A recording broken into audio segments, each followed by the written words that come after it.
Motherfuckers. Here we go again. It's been a long time, but I've been going through some shit. You feel me? Like, come on, you gotta give me the benefit of the doubt.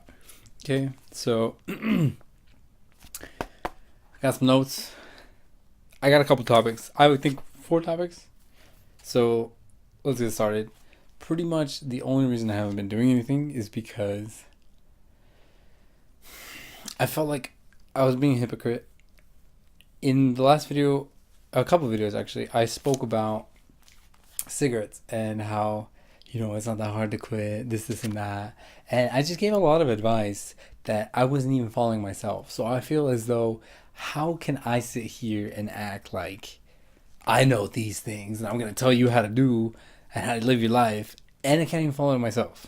So that's where I was mentally. I didn't really want to stream. I didn't want to make these vlogs. I didn't want to write. I didn't want to put myself out there. I kind of just wanted to do my thing and just, cuddle up and be a shithead, pretty much, and not have anyone judge me or see.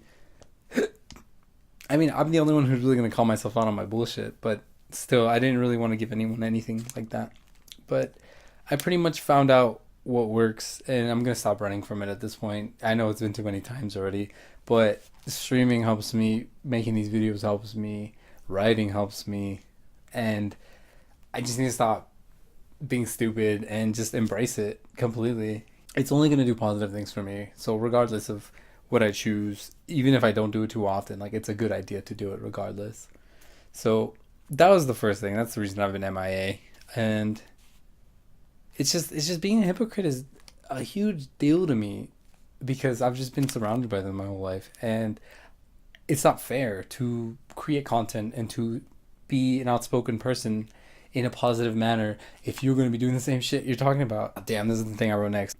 I started smoking again, but it wasn't a huge deal this time, and it wasn't like, oh, it was more like, I'm going to smoke and I'm going to use these opportunities to harness the creativity that comes out of smoking. I mean, I don't know, there's been some studies, but I think personally that smoking marijuana kind of gives you like an edge creativity wise. It sparks the right things up here, and for me personally, I could write more. I want to write. I want to do these things, and that's one of the biggest or roadblocks. I just don't want to write sometimes. I don't want to create things. I just don't want to do anything. And I know it's kind of weird because normally when you smoke, you want to do nothing. But it's the opposite for me because I'm a bum. I'm lazy. So it kind of kicks me in the gear. And that goes into the next topic, actually. It goes into specialization. And that's one of the things that I think people need to understand more. I personally want to do billions of things in my lifetime. But will I do them? No. Will I do multiple things? Hopefully. But I want to specialize, because if you don't specialize in something, you're going to be mediocre at everything. And I know I don't want to be the best average guy. I mean, I'm already pretty fucking average, but I want to be the best. I want to be really good at something, And you're going to have to put a lot of hard work into it. And it just doesn't happen overnight, as you can see. I mean, one of the best examples would be like Street Fighter, like competitive play.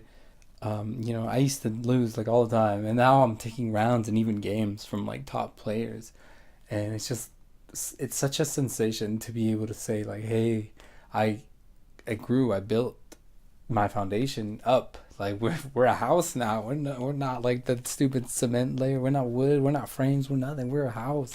We finally did it, and I'm gonna actually run that out. I think I'm really excited for 2016 due to the fact that this is the year that I start living my life to the fullest. I'm gonna be moving out. I'm gonna be living independently.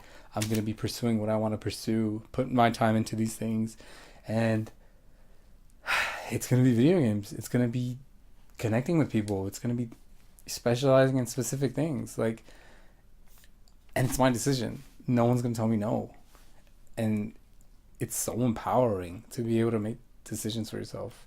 I mean, unfortunately, you need money in this world, but I'm gonna do it. And the next topic actually goes in tandem with that.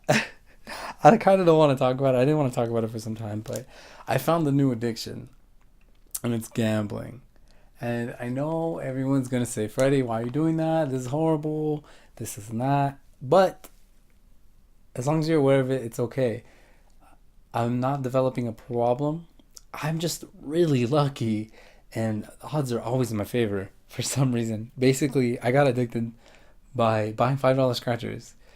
I know it's hella stupid. Buying scratchers is probably one of the stupidest things. I wouldn't advise everyone to do it. I've won a lot of money on scratchers, and it's because this formula that I've developed. I only go to specific places, specific retailers, at specific times, and I pretty much win consistently. I mean, sometimes it's just a ticket, sometimes it's $1, sometimes it's this.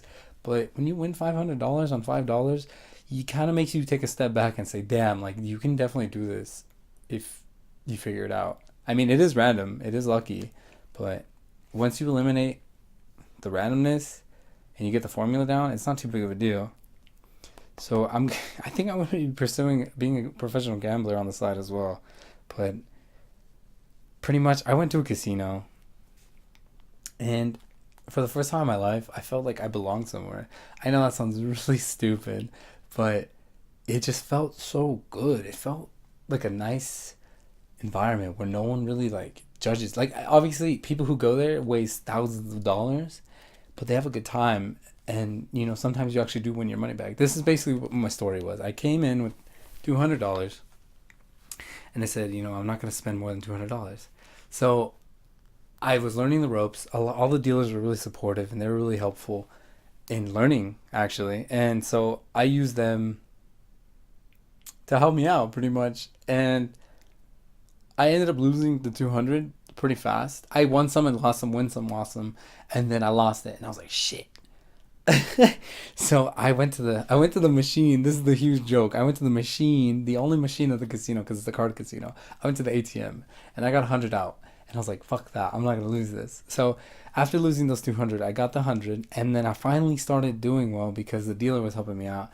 You tip people, you get drinks, and it's just crazy. It's really fun. It's really fun. It's just really kind of dangerous because you lose your money. So basically, I ended up doubling up my money, and then it was from 2 a.m. to 9 a.m. pretty much were the hours that I was there. So I was there for a fucking minute.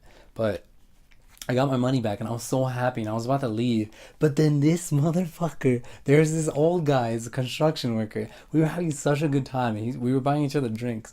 And then I realized what the scenario played out. Basically, there's this dealer there that plays so fast and he basically just gets the money back for the casino. And this guy took all my money. He took all my money. I thought I was just being super stubborn, and I was like, no, like I can beat this, blah blah blah. No, you can't beat that shit. So I should have walked away. I should have went home. I doubled up, but no, I lost everything. I went double or nothing. Lost everything. You know how mad I was? I was so mad that my bank account had a lock on it that I tried to figure it out. I went to the teller. I had to wait until 9 o'clock to go to the bank, and then finally I withdrew $300, and I said, "Fuck that! I'm getting my money back." And guess what? I lost it. Oh my god. It's the stupidest thing I've done in my life. But it was because that stupid ass dealer was there again. So pretty much what the formula is, I'm gonna double up on my money consistently, but I will avoid this guy at all costs. I mean, I'm starting to learn how to count cards, but that's basically what it was. I won so much money and then I lost it all. And then I lost it all again. So this is me putting out a warning, I guess. Be careful. Please, please be careful. Set your limits. It's nice, it's fun, it's just incredibly dangerous and incredibly addictive. That rush you get is just, it's, oh my goodness. So basically, I'm back to square one financially, but it's okay. It's not a big deal. I mean, I just threw away money, but it all comes full circle at some point. It's not a huge deal. But so I'm gonna go back and I'm gonna gamble some more. I'm pretty much getting prepared for when I go to the biggest fighting game tournament of the world, which is Evo 2016 in June. And I'm gonna refine my art and I'm gonna go to Vegas when it's that time. And I'm gonna make some fat stacks, hopefully, because I'm gonna be professional by then. So back to this. Gotta stay focused. Uh, I've realized I actually had a conversation with someone about these vlogs and the direction that I was going in. I think I'm just gonna end up doing stories now instead of like, oh, like this is what I'm doing. I mean, unless someone wants to really know, I just have stories. I have lots of stories and experiences to share, and that was one of them, obviously. So I think I'm just gonna break them down to that and have 5 minute videos of a specific tale, and then if I want to, I'll do like a monthly vlog or something like that.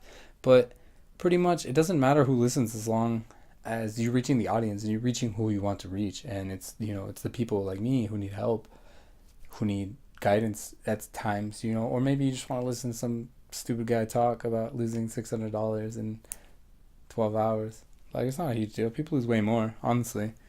I'm not gonna get down about it. Like, money's money. Like, I throw that shit away. Honestly, I give it to people. I've paid on bills. Like, it's not a huge deal. I'm going to overcome the obstacle in life. 21st century problems, pretty much. Finances, like money. Money is the biggest obstacle. Whoever says money does not buy happiness is pretty much like retarded. I'm pretty sure. Like, you need money to survive. You need money to pay expenses. You need money to help yourself when you're in the hospital. Like, it's actually retarded how this world works right now. But I'm gonna overcome that very easily, and I'm gonna live the lifestyle that I want to live, which is a bum, a successful bum. I just want to loaf around. I just want to enjoy my life and not bust my ass every day. And in doing so, you have to be wealthy, unfortunately. So I'm not going to sell my soul or anything. I'm just going to figure out the system. I'm going to pimp the shit out of America, and I'm going to win. I'm going to show you guys how to do it as well. So that's going to be extremely exciting. So that's pretty much it. I'm sorry again for lack of content. I know you guys are subscribed for these videos, but I just got to do my thing. So I think I'm back. I think I'm good. I actually started streaming this whole week already. It's just gonna be cool. It's a really exciting journey, and 2016 is right there. Please, please, please don't let 2016 fly by you. We do not have any time to waste. This world is coming to an end pretty fucking soon, I'm pretty sure. So let's get it, guys. Thank you. Have a good one. And Merry Christmas, actually. Yeah. Merry Christmas and Happy Holidays to all you guys.